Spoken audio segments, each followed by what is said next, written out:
Hello, developers, and welcome to the PHP Architect Community Corner, where we have conversations with members of the web development community. I'm your host, Scott Keck-Warren. Today we're talking with Philip about his talk at phptek 2025 on front-end testing. Philip Tadeo has been a front-end dev since 2005 and professionally since 2013. He currently works at PhoneBurner, where he architects applets and helps modernize the core application. He enjoys writing tests and building testing tools, documenting, and of course finding solutions to crazy front-end problems. Father of two beautiful children, Phil lives in Washington State near Olympia and was born and raised in California's Central Valley near Fresno. He enjoys video games and traveling when he can. Thank you, Philip, for finding some time to talk to us today. Hey, great to be here, Scott. Yes, absolutely. So you're kind of come on my radar because we've talked before in the past. We've met at previous conferences, but you're going to be one of the speakers at PHPtek 2025. Can you give us a little introduction to what it is that you're going to be talking about at Tech this year? Yeah. So basically, I'm going to cover how we do testing at PhoneBurner and the philosophy around, just high-level testing versus low-level testing and why we do that.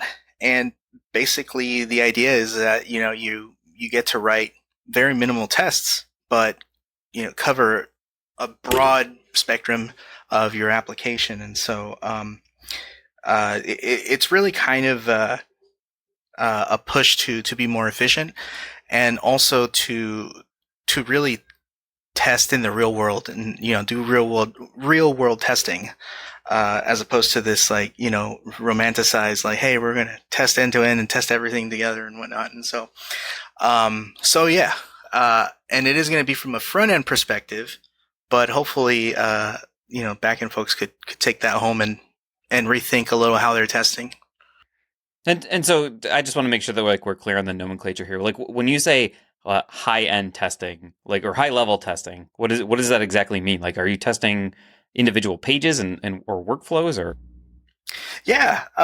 So it's essentially an integration test. And the way our front end works is that we have disparate little applets, if you will, of Vue. Normally in a ideal world, you would have a single SPA, right? So a single page application. But we are dealing with a legacy client here. And so there's mixes of Bootstrap and HTML, vanilla HTML, along with some Smarty templating and stuff. So we can't just kick everything out and write a SPA. So what we do is we embed these individual applets, kind of like back in the day, Flash and just Java applets and things like that. Anyway, and so when we say high level, we mean the actual applet itself and how it interacts with either the page it's embedded in or the APIs it's calling and the human using it. So we go end to end. And so how is it that you do this? Is this something that you automate or is it something that is a manual process? A little bit of both. So basically we have a custom tool called mock server, which is essentially just a wrapper around mock service worker that allows us to build a router, if you will, of these mocked responses. And so once we stub out the responses, from there we can just start up the app in the environment and it'll start calling like it would normally, except in a controlled environment. And then so from there we can actually mutate the responses per the scenario and then look for whatever we need to confirm that is working. That's really fascinating. So is it automated? So I guess I'm missing that. Oh yeah. Sorry. Yeah. So it's run through NPM, and basically every time we run it checks everything. But no, in terms of automating, that's the next step in the tooling, really, where we feed it some documentation, like for example the API open specs, things like that. And then it just builds it for us. But unfortunately, we're not there, so we still have to manually build out the shape of it. But that being said, There is some level of automation in that if you don't provide a specific uh, thing, specific like a name or something or a value, it will generate its own value based on its own constraints. So like name, it would have like random names in there and things like that. But yeah, so it's somewhat automated, somewhat not. Okay, that's really fascinating because we do a lot of I like to say it's like we like test we just like hope for the best mostly with a lot of our like our front end components because like we do like we struggle with that as like as a oh I struggle at I guess what I should say is like I can very easily go like mock everything out and have it nice and neat in like back end code, but then there's just like so many pieces that are running like within the front end that I always struggle with like that concept of like mocking out like the actual service worker like that's like a that's would be very helpful for us, right? Like because it was like we're just kind of go like we think this will work, and we just do manual testing. We make changes to those components, but we don't have that like an automated piece that does that or whatnot. So Yeah, that's definitely something that we struggled with on our end as well. One of the things that really helped kind of bring all this together is really how you view what the front end is doing. And basically, the way I see it is the front end is working with two sets of APIs. One is working with the server API, and two, it's working with the human API. And so there's your input and output edges. And so everything in between, as far as we're concerned, is an implementation detail. And so the components you build, how you build them, and things like that, it shouldn't really matter, right? All that matters is that when I feed this through the API to the app, then I should see this text, or I should see these buttons, or I should be able to click. Or as a human, whenever I punch in this information through the form, I should get a request that looks like this. And so when you look at it that way, you kind of like, well, we don't really have to, you know, mock any JavaScript stuff. We don't really have to mock any internal things. It's literally, hey, is the app doing what we built it to do? And we don't really concern ourselves with how it does it. Because again, like in an ideal world, you'd want to, you'd want to mock out services, or you'd want to check to make sure all those work. But really, if it's at the end of the day displaying how it's supposed to, then you can infer that those things are working. hmm. Yeah, that's really fascinating. So like when you all so you're big enough probably you have a separate front end, separate back end teams. So like when you all are like implementing new functionality, like how do you usually like split that difference? Do the back end developers do a little bit of like here's the tweaks to do front end, or do you end up taking like all those pieces and running with them? Well, that's actually the cool part about being able to stub out responses is that we could actually jump ahead. So typically what we do is we have a meeting with the backend team and product and everything, and we figure out what needs to happen. Then from there, we create a contract, and we say the backend developers, okay, what do you need?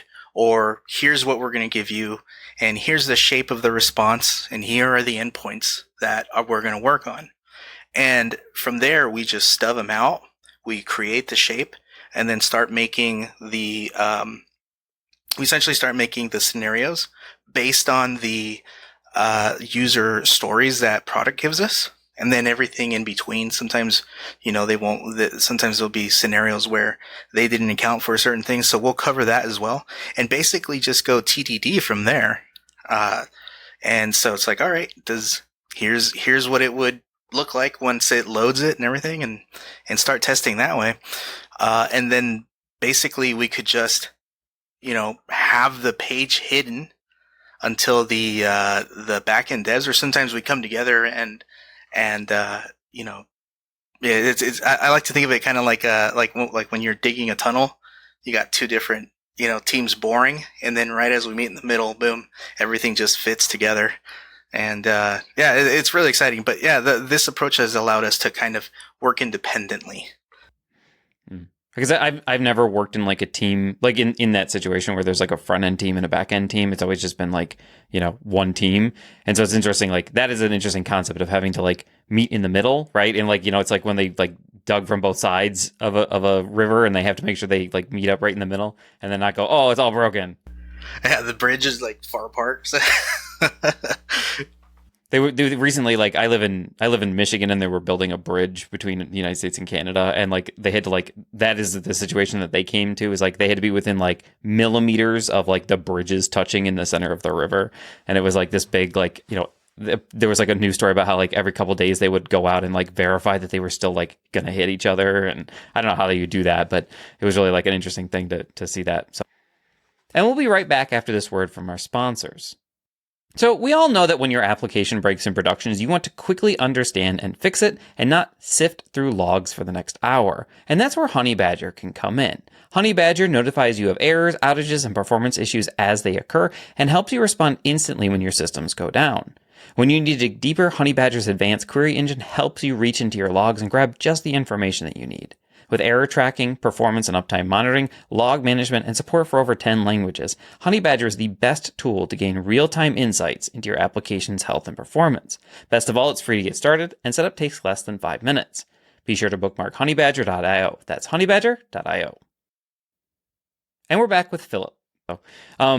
So as part of that talk, are you going to go through some examples of like how you? Because I'm curious about examples. So are you going to go through some examples of how all of this is done? yeah, definitely. We're gonna go over a high level in philosophy, and then I'm gonna show off a little bit of the tools we used and how they stub out. And the part that I'm really excited about is, it works really well with collections. So if you, if you have a page that say has a collection of books or something, you just essentially stub out two endpoints. You stub out the collection endpoint, and then you stub out a model of the actual identity endpoint, and then you could tell it, hey, simulate 100 books, and then and it just you could see how your app behaves, with that load and stuff. So it's super cool. I'm really excited to show off what we've done. Yeah, it sounds really fascinating. I'm really looking forward to like seeing that at some point. So, the thing I've been trying to do with like all of the tech speakers is ask them if they have any suggestions for first time conference goers so that they can like maximize their time at the conference. Could you give us like a suggestion for people? Yeah.